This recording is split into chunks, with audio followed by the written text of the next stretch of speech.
তোর সাহস কি করে রে? হ্যাঁ, কোথার জন্য রাস্তা একটা মেয়ে মেরে শান্তি পায় না জানেন? এরা ঠিক কাজ করেছে না?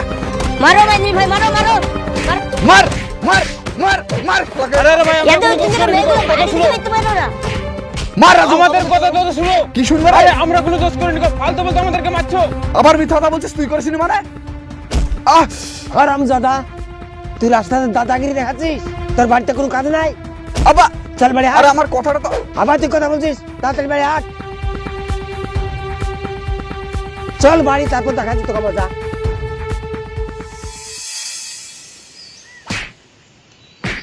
শুনছো বাড়ি হাট। কি ব্যাপার চাচা, ছেলেটাকে এভাবে মারতে মারতে নিয়ে এসো কেন? মারবে না তো কি করবে? হ্যাঁ, আমাকে এখন বুঝাইতে গেলে জোর সাজতে হয়েছে। জ্বরে গায়ে আমি মাঠ ঘাটের কাজগুলা করে আসলাম, আর হারামজাদা রাস্তাতে মস্তানি দেখে বেড়াচ্ছি। তাই বলে একটা সিয়ানা ছেলেকে রাস্তাতে এভাবে মারতে মারতে নিয়ে যাবা? না মারলে হবে না।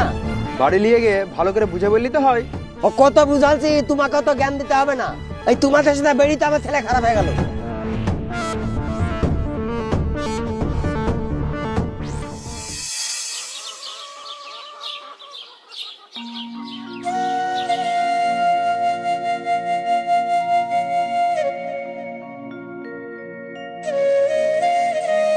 তোর কি হয়েছে এভাবে এসে বসে পড়লি যে?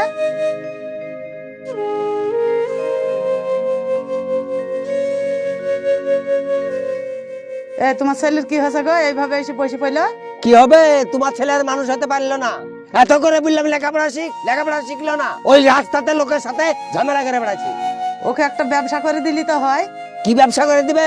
দোকান খুলে দেওয়ার মতন আমার ক্ষমতা আছে? বয়স হলে সব ঠিক হয়ে যাবে, লাও বেশি বইকো না গো। যদি ইচ্ছা থাকতো কিছু না কিছু করে ফেলতো। বাপের হোটেলে আর কদিন এইভাবে বসে খাবে? ঠিক আছে, শিয়ানা ছেলেকে আর বইকো না। কাজের কথা ভাবছিস না এইভাবে টোটো করে সারা জীবন ঘুরে বেড়াবি? দেখি কিছু একটা কাজ করতে হবে। তার মানে এখনো তুই কিছু ভাবিসনি? তোমার ছেলে শুধু মারামারি করতেই শিখেছে। যা জামা পাল্টে আয়, আমার সাথে কাজে যেতে হবে। কি কাজ? আমার সাথে ভাটায় কাজ করবি আজ থেকে। ভাটায়? কেন, ভাটায় কাজ করলে তোর মান সম্মান চলে যাবে নাকি? আমি কি একবারও তোমাকে বলেছি যে মান সম্মান চলে যাবে? তা ঠিক আছে, আসছি। তোমার কি মাথা টাথা খারাপ হয়ে গেছে? ও ভাটার কাজ পারবে? শিখতে হবে না? সারা জীবন চলবে কি করে? গরিবদেরকে সব কাজ শিখে রাখতে হবে। মোড়ে না হলে একটা দোকান খুলে দাও না মুদিখানার। আরে থাক মা, আর ঝামেলা করতে হবে না। আমি ভাটায় কাজ করবো, কোনো সমস্যা নাই। আব্বা যেটা বলেছে ভালোর জন্যই বলেছে। চল আব্বা। হ্যাঁ চল।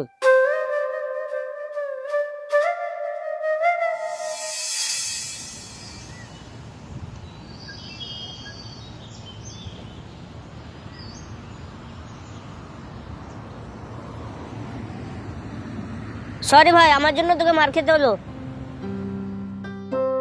না রে, তোর কোনো দোষ নাই। আমাদের যেটা করা কর্তব্য সেটাই করেছি।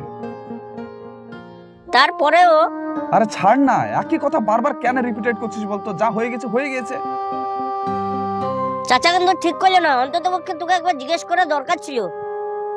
আব্বাকে নিয়ে কিছু বলিস না রে, আব্বার যেটা করা কর্তব্য সেটাই করেছে।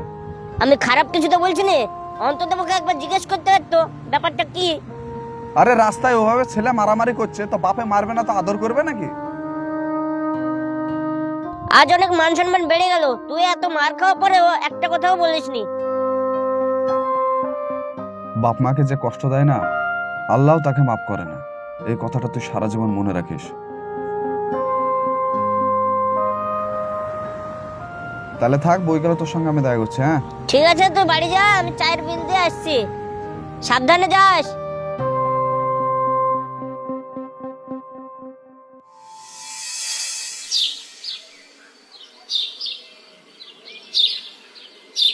আরে তিশা, আসো আসো আসো, বসো। আয় মানলাম মা, তিশা এসছে, বসতে জায়গা দাও। না না চাচা থাক, আমি একাই বসছি।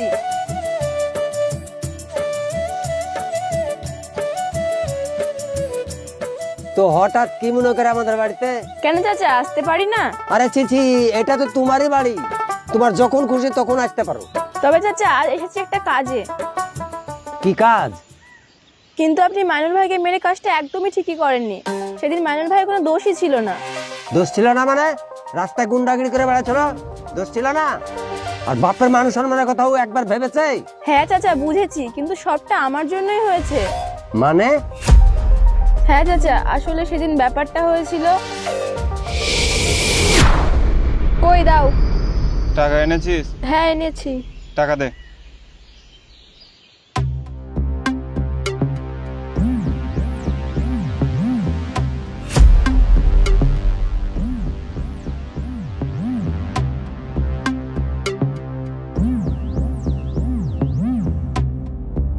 এই সাইনা, শোন এদিকে। হ্যাঁ বল, তুই ওদের কাছ থেকে কি নিলি রে? কই কিছু না তো। আমি কিন্তু সব দেখেছি। কেন, তোর সব কথা বলতে হবে নাকি? তুই বলবি না আমি প্রিন্সিপালকে গিয়ে বলবো? প্লিজ তুই প্রিন্সিপালকে বলিস না। ওদের কাছ থেকে আমি ফেন্সি ডিল নিয়েছি। ছি ছি, তুই ফেন্সি ডিলের নেশা করিস? প্লিজ তুই কাউকে বলিস না। কাউকে বলবো না মানে? আমি তোর আব্বাকে বলবো আর প্রিন্সিপালকে কিও বলবো। তো আমি হাত ধরে বলছি তুই আমার আব্বাকে বলিস না। তুই তো আমার বান্ধবী হোস, তাই না? আচ্ছা ঠিক আছে, আমি তোর আব্বাকে বলবো না, কিন্তু দেখ তুই ওই নেশাগুলো আর করিস না। আর আমি দেখছি ছেলেগুলোকে কি করা যায়। তুই যদি প্রিন্সিপালকে বলিস তাহলে আমাকে কলেজ থেকে বের করে দিবে। আচ্ছা ঠিক আছে, আমি বলবো না। এখন তুই আমার সঙ্গে চল। ঠিক আছে।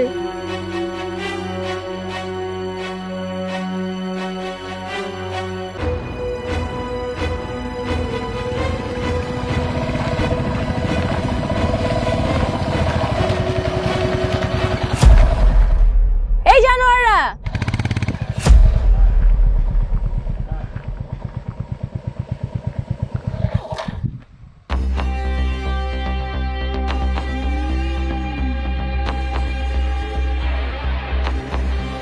এ সোনা ময়না পাখি, পড়তে গিয়েছিলে না, পড়ে বাড়ি চলে আসবা। বেশি বিপ্লবী করতে গেলে না পুরো সেটে দেবো। কথাটা মনে থাকে, আজ তোর অন্য টেনেছি, কালকে অন্য কিছু টানবো, তখন মুখ দেখাতে পারবি তো? কি হলো, মনে থাকবে তো? কি হলো, কিছু বলছিস না যে? মনে থাকবে তোর? হ্যাঁ মনে থাকবে। বেশ ভালো কথা, আজকে অন্যটা নিয়ে গেলাম, খুব সুন্দর গন্ধ তো। এই চল।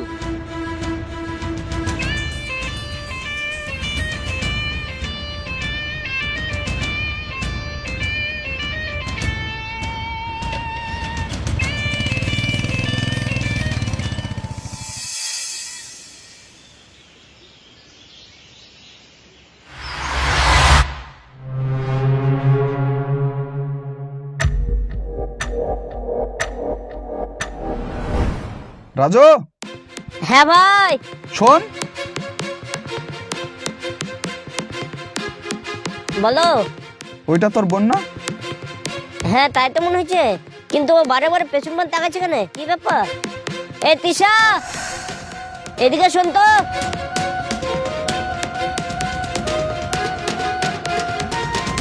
কি ব্যাপার, তোকে এরকম লাগছে কেন? কেউ কিছু বুঝেছে নাকি?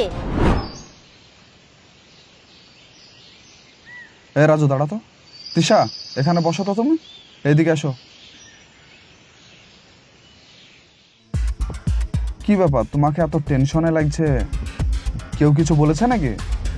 যদি কোনো সমস্যা থাকে নির্ভয় বলতে পারো, বড় ভাই হিসাবে। কেউ কিছু বুঝেছে নাকি বল? এ চুপ কর তো। ছোড়া চিল্লে চলে যাচ্ছে সে তখন থেকে। বলো, কোনো সমস্যা নাই। আমি যখন কলেজ থেকে আসছিলাম তখন দুটো ছেলে আসে আর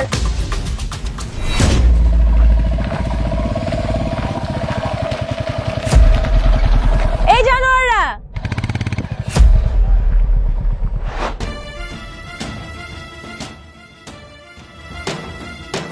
পড়তে গিয়েছিলে না, পড়ে বাড়ি চলে আসবা। কথাটা মনে থাকে, আজ তোর অন্য টেনেছি, কালকে অন্য কিছু টানবো, তখন মুখ দেখাতে পারবি তো?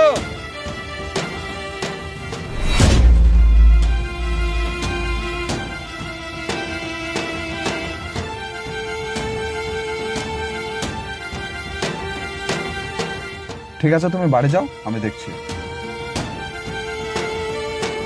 এ রাজু, আয় তো আমার সঙ্গে।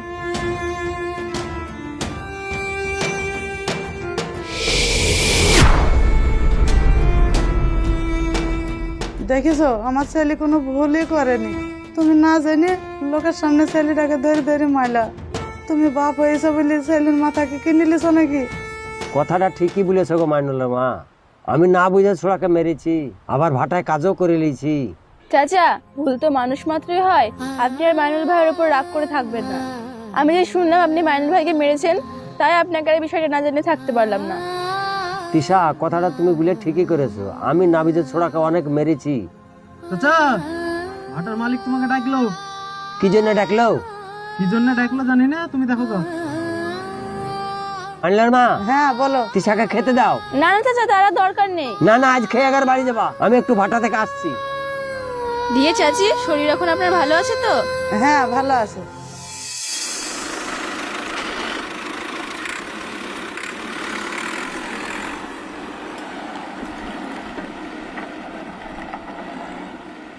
ভাই, আমাকে কি জন্য ডেকেছেন বলেন।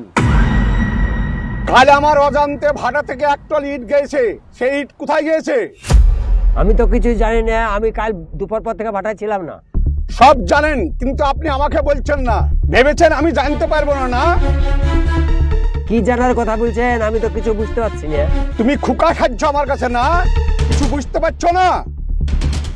কতদিন থেকে তুমি আমার ভাটা থেকে ইট চুরি করে বিক্রি করো? তোমার লজ্জা লাগে না? বিশ্বাস করেন ভাই, আমি এসব করিনি। অন্য কেউ করতে পারে, আর আমি ভুলেও এসব কথা ভাবিনি। তুমি আমার সঙ্গে নাটক করছো না? তোমাদের মতন ছোট লোককে আমার খুব ভালো করে চেনা আছে। একটু মুখ সামলে কথা বলেন। হ্যাঁ, আমরা গরিব হতে পারি কিন্তু চোর না। এরপরে যদি আপনি একটা খারাপ কথা বলেছেন, তাহলে আপনার জিপটের নামে বার করে নেব। তোর এত বড় সাহস! আমি কি করতে পারি তোর জানিস? আপনি আমার কিছুই করতে পারবেন না। এরপরে যদি আপনি একটা কথা আমার আব্বুকে খারাপ বলেছেন, তাহলে আমার থেকে খারাপ কিন্তু কেউ হবে না। তোদের দুই বাপ বেটাকে আমার ভাড়া থেকে এক্ষুনি বের করে দেবো। আরে আপনি কি বার করবেন? আমরা নিজে চলে যাচ্ছি। তোর এই ভাটা পায়ের তলায় রাখি। চলেন তো আব্বা।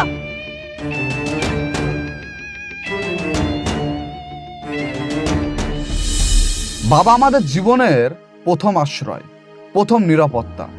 অনেক সময় বাবার সিদ্ধান্ত ভুল হতে পারে, কখনো অন্যায় মনে হতে পারে, রাগ ক্ষোভ থাকা স্বাভাবিক।